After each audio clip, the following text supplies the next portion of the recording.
It's a great honor to join you today for the opening ceremony of the energy efficiency project in Orong province. Through this project, we aim to improve the living conditions of the vulnerable people in community by introducing energy efficiency, efficient and environmentally friendly heating solution for traditional Mongolian game. So we hope this project initiative will help reduce household energy cost and decrease air pollution and create a healthier environment for children and the communities. Thank you very much. Josh.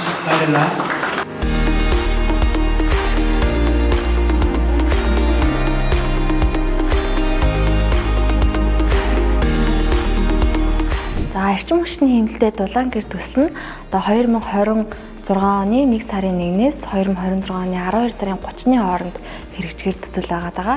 За төслийн маань зорилго нь болохоор агаарын бохирдлыг бууруулах, хүний эрүүл мэндэд үзүүлэх сөрөг нөлөөллийг багасгах, за дээр нэмээд нүүрс болон мод түлхэгт хэрэгцээг одоо бүрэн халах зорилготой байгаа.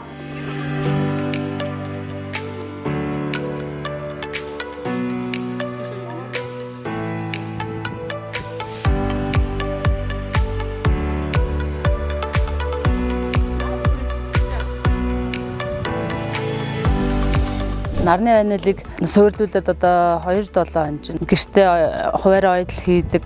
Тэгээ шөнө өрөө хүртэл суудаг, гэр хөрөөд хүүхдүүд маань ч гэсэн айгүй тавтахтай гоё л санагдаад байгаа юм. Хамгийн гол нь халаалт ахгүй гэрээ дулаан байх. Бид нар гал түлж